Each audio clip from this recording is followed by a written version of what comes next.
Assalamualaikum, selamat pagi anak-anak. Pagi, Bu.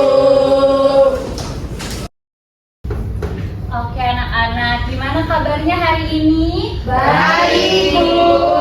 Apakah ada yang sakit, alfa ataupun izin teman-temannya? Coba siapa? Ayo, Ayu ya? Ayo nggak ada, Bu. Ayu nggak ada. Ayu kenapa? Habis naik gunung kemarin dia, Bu. Naik gunung apa sakit? Oh, jadi habis naik gunung jadi sakit. Iya. Oke, baik. Berarti cuma Ayu doang yang nggak masuk ya? Iya, Bu. Sehat gak, Bu? Sehat, alhamdulillah. Kenapa mukanya pucet banget? Enggak ya udah. Oke, sebelum kita mulai, coba ketua kelasnya untuk pimpin doa. Kok saya, Bu? Oh, coba tunjuk temen yang lain deh. Aku. Nah, boleh deh ya, Bu. Oke, Dela boleh untuk memimpin doa, Dela. Baik, sebelum kita mulai, alangkah baiknya kita berdoa terlebih dahulu. Berdoa dimulai. Berdoa selesai. Amin. Oke, baik. Setelah kita berdoa, kayaknya pada nggak semangat ya. Gimana kalau kita ice breaking dulu? Pada mau nggak ice breaking? Kita tepuk, namanya tepuk fokus. Teman-teman tahu nggak tepuk fokus apa? Nggak tahu. Nggak tahu. Jadi gini ya, nanti lagi. Tepuk fokus. Melihat, mendengar, mengingat, fokus. Ngerti semuanya? Baik, kita tepuk fokus ya. 1, 2, 3. Tepuk fokus. Melihat, mendengar, mengingat, fokus. Oke, berarti kita sekarang udah fokus. Oke, baik anak-anaknya Ibu. Sekarang kita mulai ya. Sekarang Ibu mau tanya, siapa di sini yang kalau chat guru cuma bilang Bu izin, Pak izin? Coba ayo siapa? Ahmad tuh,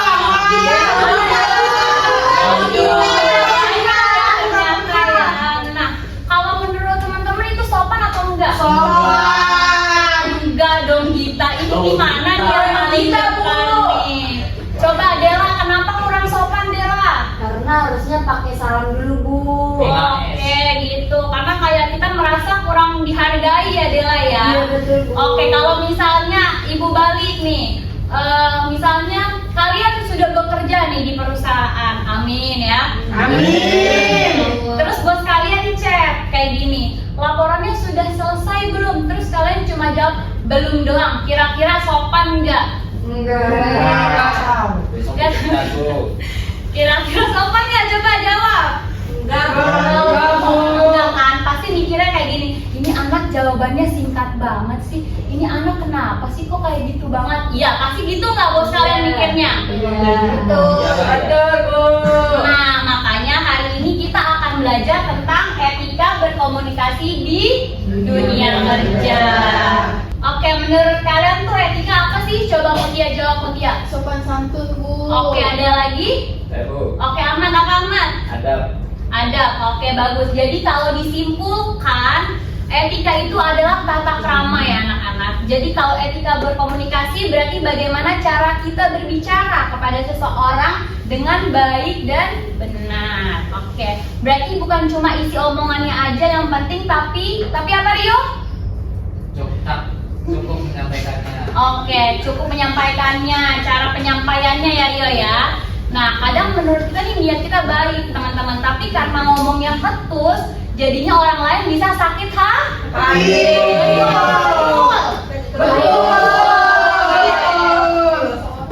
Nah, kenapa etika berkomunikasi itu penting? Nah, Ibu mau tanya lagi, misalnya kalian punya teman, yang satu ngomongnya enak, yang satu ngomongnya nyolot, kalian lebih nyaman temenan sama yang mana coba? Sama yang nyolot ya, anak-anak Gen Z emang ya, ya ampun. Coba, sama yang menantang, Ahmad, hebat Ahmad. Nah, Pasti, tapi lebih nyamannya sama yang ngomongnya enak ya. Ya. Anak-anak di kantor itu juga sama, atasan juga lebih senang sama pegawai yang sopan. Terus juga teman kerjanya jadi lebih nyaman. Jadi komunikasi itu bisa menentukan hubungan kita dengan orang lain. Oke. Nah, sekarang kita lihat di sini ada 5 prinsip etika berkomunikasi. Coba yang depan kita coba baca apa aja tuh 5. Sopan dan menghargai orang lain, jujur, mendengarkan yang baik, bertanggung jawab, menjaga kerahasiaan. Jadi bisa dilihat ada 5 prinsip ya etika berkomunikasi di dalam dunia kerja.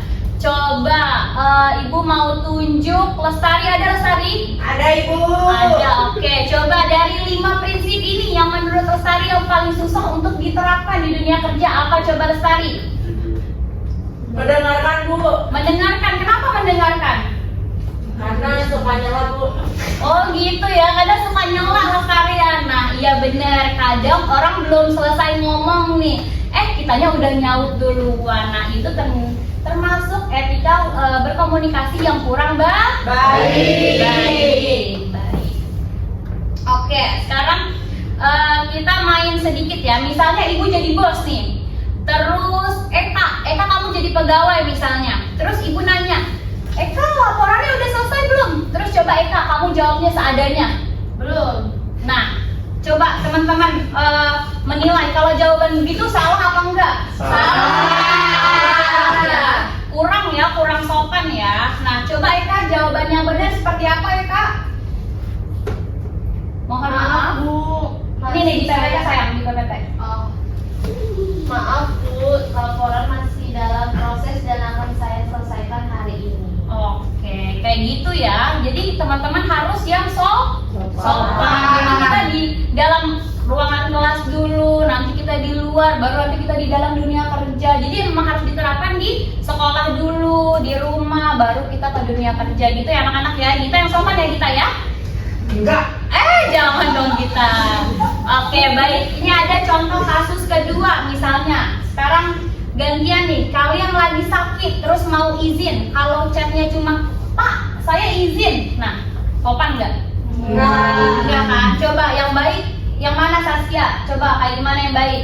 Selamat pagi Pak, mau izin. Hari ini saya tidak dapat masuk kerja karena sedang kurang sehat. Nah, kayak gitu. Itu contoh jika kalian izin sakit ya di kantor ya. Oke.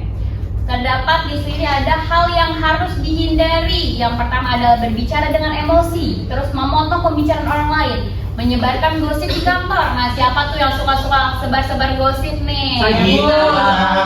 Saya Bu. Terus siapa yang suka menggunakan bahasa yang tidak sopan? Ayo. Ya Bu paling baik terus. Terus siapa juga yang suka menyebarkan informasi perusahaan? Casey. Bu. Nah, nanti kalau kalian akan terjun di dunia PKL, Jangan sekarang sama kita. jangan sampai kalian menyebarkan informasi perusahaan ya, tanpa Iya, Bu. ada izin dari atasan kali. Ya. Oke, hebat. Dan sekantor sama aku berarti. Oke, baik. Di sini ada etika memakai teknologi di kantor. Nah, sekarang hampir semua pekerja itu menggunakan komputer, internet, dan juga yang lain ya. Nah, karena itu kita juga harus punya etika teman-teman di dalam untuk menggunakan teknologi. Misalnya kita jangan membuka tadi data perusahaan sembarangan. Kita juga jangan membagikan file-file penting kepada orang yang tidak berkepentingan. Terus juga kita harus menggunakan fasilitator kantor untuk pekerjaan, bukan hal-hal yang tidak perlu, karena data perusahaan adalah tanggung jawab kita bersama.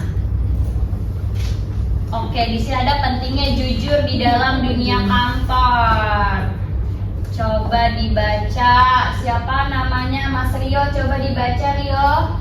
Jangan pernah bohong atau mengubah data seenaknya. Jangan korupsi atau mengambil untung buat diri sendiri. Berani melakukan hal yang benar meskipun itu sulit. Oke, coba saya ingin bertanya, kalau misalnya kalian melakukan kesalahan di dunia kerja, lebih baik mengaku atau ditutup-tutupi? Coba jawab. Tutup-tutupi Tutup-tutupi. dulu. Kalau ketahuan baru jujur. Ya jangan gitu, ini emang anak Gen Z parah-parah ya ternyata ya Allah, hampir geleng-geleng deh saya nih. Nah, harusnya nggak boleh ya, harusnya kita mengakui ya teman-teman ya, karena kejujuran adalah salah satu sikap yang paling dihargai di dunia kerja. Kesalahan bisa diperbaiki, tetapi kalau kita berbohong, kepercayaan orang lain bisa hilang. Jadi makanya kita harus berbuat jujur di segala situasi ya teman-teman ya. Oke, baik. Di sini juga ada etika kerja jarak jauh. Nah, sekarang banyak nih perusahaan yang menerapkan kerja dari rumah atau work from home. Nah, walaupun tidak bertemu langsung, etikanya juga tetap harus dijaga. Nah, misalnya hadir tepat waktu saat ada rapat online, terus juga mengaktifkan kamera jika memang diminta, dan tidak bermain game, tidak bermain ponsel atau melakukan aktivitas lain saat rapat berlangsung. Jadi walaupun bekerja dari rumah, teman-teman, kita harus menunjukkan sikap profesional kita. Oke, setelah dari pemahaman ini, sekarang saatnya kalian mencoba menerapkan nih materi yang sudah kita pelajari. Nah, saya akan membagikan lembar studi kasus ya anak-anak ya, untuk kalian jawab di masing-masing individu. Tolong jangan menyontek karena ini untuk mengukur materi yang sudah kalian pelajari ya. Coba nih Jonathan bagi ke belakang ya nak ya. Bagi siapa lagi? Apa lagi? Kita kasih lagi Bu. Kurang nggak? Kurang sayang? Yang belakang belum Bu. Udah punya sendiri. Bu. Bu, saya nggak boleh tulis. Bu ini boleh lihat. Oke, waktunya Ibu kasih 2 menit. Oh belum. Bu, nangis Bu. Kalau bener dapat hadiah enggak? Dapat dong, masa nggak dapat? Ayo mana Bu? Nggak dapat.